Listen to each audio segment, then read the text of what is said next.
I don't recognize the guy she was describing, but that's what marketing is all about. So forgive me for slow responses today. I was up watching the final. I don't know, since interactivity is the call of the day, how many of us were watching the final last night? There you are. And how many of us were rooting for the Gujarat Titans? Nobody for the underdog. Look at this. So I was just chatting with Dr. Praful, and I go, so why do you support Chennai? And he goes, Dhoni. Yeah. So if there is a brand in India which is alive and unifying this nation across ethnicities, language groups, Praful made a great comment. He said, Dhoni has done more to teach Chennai Hindi than anybody else I know. Unbelievable. That's a marketing miracle, if you can think of one. But anyway, coming to the order in hand, Monica, I was just telling you that you've been too modest by far. So you've talked about impact, but I just want to, on behalf of the MMA board, talk about the MMA activities and what's been happening. And first and foremost, I'd like to say that MMA, over the few years I've been associated with, I can see it's really emerging as a very credible platform for marketeers and all the stakeholders to do with modern marketing. And a lot of the credit goes to this fabulous team we've got over here. So, Monica, Tanya, Rudra, Lloyd, Pooja, Priyanka, and of course, Rohit, all of you, fabulous job over the years, and we are really excited about the event which we've got over here. So, testimony to this, you can say all the nice things, is the fact that the MMA membership has more than doubled over the last 2 years. And, the number of handbooks which have been released, they have started now tracking the usage of the content which is being created and the impact it's having on clients. And I know one of our board members has volunteered to, really track this for us in terms of what is the impact it's making on their organization. So MMA is not just one more trade body, it is an organization with clear purpose, making impact on the modern marketing community in the country. MMA believes in helping marketeers and their partners solve for impediments to growth. And yeah, who doesn't need help these days, given the kind of variability in the environment? And very importantly, creating a platform where people across industries can come together, trade thoughts, ideas, pick up a structured body of knowledge and figure out what is it that is appropriate for their respective organizations. Add to that the fact that MMA has got a very significant global footprint. In fact, last month I was in New York talking to the global CEO of MMA, Greg. And the kind of work which is being done by MMA globally is cutting edge and space age. And I can assure you on behalf of the board that, all our members over here, you'll be seeing some state-of-the-art marketing which you will have access to in the months to come. Yeah, but coming to the past year, there are a couple of reflections which I'd like to share once again on behalf of that fantastic board which we just showed you, which is the one promise we have made to ourselves is that MMA is not going to be about creating just great content and flashy slides. It is going to be much more about creating a learning culture within our member organizations and our partners. Yeah? So that's the promise the board has made to itself and the members. And I believe this is a very, very important commitment which MMA has made. And this allows our members and their teams to adapt to this ever-changing marketing landscape which is happening. And today we have a galaxy of speakers who will talk to us about the pace of change and what can be done to stay abreast of it. So yeah, clearly the approach which MMA is taking typifies Kaizen, as the Japanese talk about continuous improvement. And that's what we need to do as marketing leaders, which is create ecosystems, environment, which empowers our team. And I think Monica spoke very well about that, empowering ourselves, our teams, to continuously anticipate what's beyond the corners and empower our teams to be prepared for that kind of a change. Yeah. So coming to the theme this year, you know, in terms of how the members of MMA thought about this theme. Yeah. It is, of course, very nice to have a new, refreshing theme every year. But I think the way MMA thought about it is, if it ain't broke, don't fix it.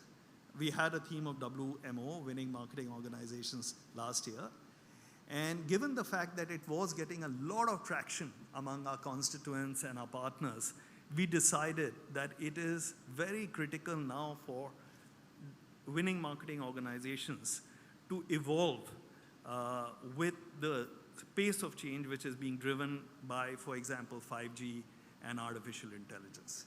And which is why we've got eminent speakers like Dr. Praful, who will be talking to us about that rate of change and what it means. So that is, you know, one paradigm. And on the other side, we now have Generation Z entering the workforce. Yeah, they are beginning to earn money. Very importantly, they're beginning to spend money. And they think very, very differently about brands, about companies, and the way the consumer journey pans out online and offline. Yeah, so we have to empower ourselves to a very different paradigm of relating to consumers with this complexity of emerging technologies, platforms, and radically different consumer journeys. Yeah, so, you know, I think Nisha talked about, so what have you learned? I can tell you that if you were to ask me, at any point of time, the only way I stay abreast is I have a couple of reverse mentoring coaches within my organizations, people in the mid-20s talking to me all the time and explaining why I'm a dinosaur and how I need to evolve to stay abreast of what's happening. So for all of you, you know, who have got these, you know, bright, sharp minds in your organizations, I would encourage you to learn from them. There's only so much you can learn out of the kind of content which you get on the net. Yep. And then, of course, talking about the specifics of how we thought about the theme today. You know, there are any number of things which Winning Marketing Organizations 2.0 can cover, but we have decided to focus along with the board on 4 areas, which is data, emerging technology, digitization of commerce, and media, and of course the inevitable digitization of media. So thematically, these are the 4 pillars which are going to be addressed by this galaxy of panelists and speakers. And of course, the reports which we'll be releasing squarely feed into that. So taking a step back, you know, why am I, you know, speaking so passionately about this? And I'd like to share a few vignettes of how we think about it at L'Oreal. Yeah. So winning marketing organizations, not literally, but conceptually, is something which completely resonates with us at L'Oreal, yeah, and our mission of creating beauty that moves the world. We believe that creating very deep connections with our consumers and our brands through beauty tech. So our global chairman gave us a vision of transforming into a beauty tech company. So that, we believe, for the last now several years, is going to be something which is going to be critical for the growth of our brands and our relationship with consumers. And we need to be inclusive, personalized for everyone. And we go way beyond the boundaries now of just products and brands. And we have to create services and partnerships within the existing ecosystem and in the future. Yeah? So our vision is creating multi-expert teams, which are not necessarily in an official hierarchy anymore. These are cells of expertise which can work seamlessly across businesses and brands that successfully bring the entire fusion of digital and marketing. And that, of course, you know, is a bit of a challenge. We had fantastic marketeers, we have fantastic marketeers, but getting them to, you know, shed their egos and learn from these youngsters who bring in the best of digital and technology was a bit of a challenge, and it continues to be an evolution for us. But building capability and creating the right culture where people have the humility to learn on an ongoing basis is something which is a deep, deep belief system in L'Oreal. Yeah? So the way we think about a digital marketing organizations, and each one of you have your own context, but at L'Oreal, we think about it in two strategic missions. One, to deliver stellar online and offline consumer experience across all our channels. And that I can tell you, the way the organizations are structured today, where you have classical, general trade and modern trade and e-commerce and so on, is a big challenge because we are divided by silos. So creating that seamless consumer journey is something which is an existential challenge for us. I can tell you we have made a beginning, but we have not won it. But the one thing most of our organizations, including people who have been around for like 25 years in the organization, is we have to follow the consumer journey. And the consumer has no respect for online or offline at all. Yeah? They decide online and purchase offline and the other way around. And that is exactly the way we'll have to configure our processes and our thinking, if not our teams. Yeah? The other massive opportunity we at L'Oreal obviously saw was e-commerce. Fortunately, we saw it a couple of years before the pandemic. And we massively invested behind it and took some bold decisions. And I'll give you just a couple of examples, and maybe some of you are already doing it. I've talked to a couple of colleagues from the industry who are state of art in doing something like this, and I'll allow them to speak for themselves. But first, we decided to reconfigure our e-commerce and digital teams into tribes. Yeah? So this doesn't belong on an organogram, but tribes have got multi-function teams which are configured around customers. And functions as diverse as finance, supply chain, operations, and of course, analytics, e-commerce, etc. All of them come together to solve a problem around customers and consumers, around an opportunity, around a business plan, interacting with the customers, creating value for consumers. They break up again, and then again they coalesce for the next customer or consumer opportunity. So this is very, very critical, which is the flexibility of your organization. Organograms, as we knew them, are dead. So your ability to have agile teams which come together for a purpose and then reshape themselves for the next opportunity is critical. Easier said than done, especially for legacy organizations like ours. Yeah? I know a lot of you modern marketeers here say, okay, this is what we do for a living. But dude, welcome to the world of a 100-year-old company which has to rethink itself. And that is where some of the learnings of impact are going to be critical for us. Yeah, the other part of it, which is my favorite, again, and I'm stating the inevitable, is deeply investing in centers of excellence. And these have to sit above brands and business. Everybody likes to have control over everything. So somewhere learning to let go and give up that control and allowing a center of excellence to really have an overarching view of the consumer and how they interact with our brands is critical. So for example, we built a center of excellence around influencer marketing over a couple of years. And thanks to the kind of confidence we built there, today I can share with you confidently that we are spending or investing at least 2 to 3 times industry average peer groups on this area. And it is yielding tremendous results in terms of the interaction of our brands with consumers, not just on e-commerce platforms, but across the entire O+O spectrum.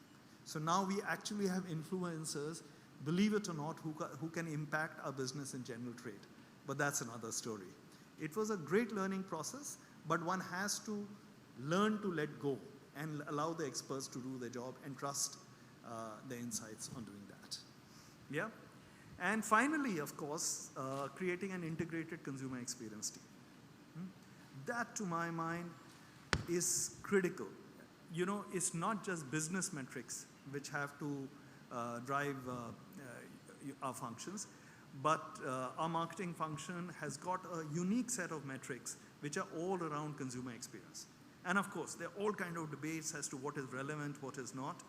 but making sure that the consumer has a fulfilling journey with our brands across the channels and across the platforms, measuring it at any point of time to see the efficacy of our marketing efforts and investments is something which we believe has been a very, very good investment.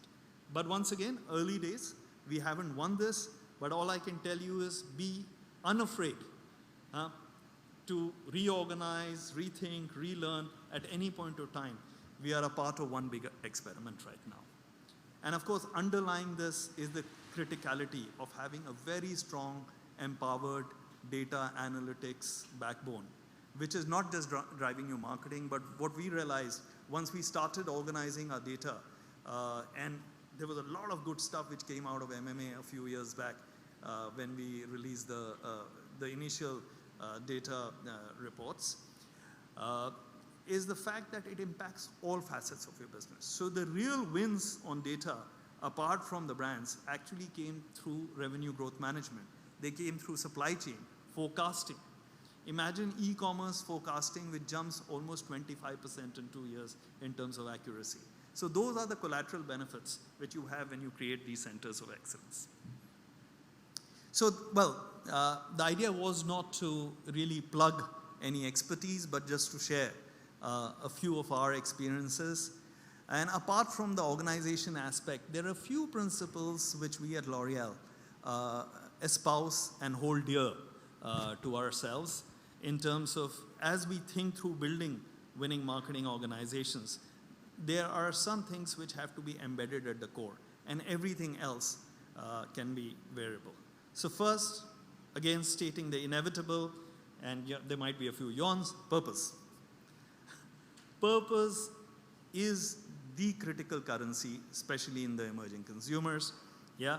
And I don't think we at L'Oreal have quite cracked the code as yet, but I would definitely pick up an example from Nike. They state that their brand purpose is unite the world through sports to create a healthy planet, active communities, and a level playing field for all. Yeah? I believe it's a standout example of a brand with a purpose which has managed to completely pull ahead of its peer group, thanks to the fact that there is a deep-rooted belief in the customers, their ideals, their culture, and then configuring the brand purpose around that. And I can tell you that we have now described a purpose for all our major brands, and we are trying to really configure everything which we say and do around that purpose. It calls for a lot of sacrifices in many cases, but that is the price you pay for connecting with the new generation of consumers. The other aspect is transparency. Yeah? So the days of hiding behind the corporate veil is over. Yeah? Given this era of information being on tap, consumers want to know much more, not just about your brand, but they want to know about the company behind the brand. Yeah? So this is a trend which is just beginning in India, and I can tell you the best testimony of the fact is that Make in India is not just now a nara from the government. Yeah? It is something which the consumer believes in. And the evidence of it, and our people from the research agencies will tell us, is the fact that in most categories, Indian brands are winning big. Yeah? So I can tell you this on the other side, that we are definitely seeing the Indian consumer believing in Indian brands. They want to know where you make your brand. Do you pay your labor a fair wage? Do you have equal wages for men and women? Do you have the processes to ensure that there's no child labor employed? Yeah? Do you have ethical processes around animals, testing? We made a very public commitment around that a while back. That's how we win trust with consumers. And of course, what's inside your products. Ingredients. For example, in the beauty industry, and a lot of you who are close to that category will testify to the fact that that is something which is really creating a lot of intimacy and trust with the brands. So transparency is something which is now a non-negotiable. People used to say consumers are kings. I would say now consumer is the emperor. They have got the RTI, on brands and products, and they're using it with fierce resolve. And a logical extension of that is authenticity. Yeah. So be yourself as everything else is taken is a very famous saying, and being authentic is so critical. Why? Because the era of that sharp selling, the snake oil salesman, is over. Consumers now tend to trust peer reviews much more than anything else. So yeah, how do you select your Airbnb? It's peer reviews. You're much more likely to select your next set of headphones looking at the reviews on Flipkart as opposed to anything else. So you can have the best product data sheets, fantastic visuals, all kind of claims, but what is far more important is what your peer consumers are saying about your brand. So hence being authentic about what you're doing is critical. So your product or your service is the new advertising, is the way I would like to think about it. So do invest on really designing your products or service for creating the appropriate consumer experiences. Because the world is very generous and they will tell your story if you're really authentic. So in the interest of time, I'll hurry along a bit, but a couple of other trends which we always are passionate about, attention spans. At MMA, there's this ongoing debate about how attention spans are shrinking. Somewhere we read a report about average attention spans of consumers now are shrinking to 5 seconds, which is 3 seconds shorter than a goldfish's, which has been rated at 8 seconds. But then again, there is the dichotomy that if you tell the right story and if you can entertain, you can still have that 30-minute Red Bull mountain bike race, which is right there. We'll still, see the saga of Lagan, knowing perfectly well that Amir and his team are going to win at the end, just for the sheer storytelling and the entertainment which is there. So there is a dichotomy of consumers, and telling an authentic story and being completely transparent about your brands is something which is very, very critical. And finally, transacting on mobile. Again, we've got a section on mobile, so I won't bleed it, but if you don't have a very, very clear marketing strategy and a winning marketing strategy and capability around the mobile, wrap up your business, especially in the Indian context. Yeah, so this is the one computer which, whether it is 5,000 rupees or 50,000 rupees, some cases almost a lakh, yeah, everybody has access to. And this is going to the medium, which is going to educate India. The banking of India is over there. And of course, most of the entertainment of India, as we can see the trends moving, is going to happen on the mobile phones. So building capability on mobile only is going to be a critical capability.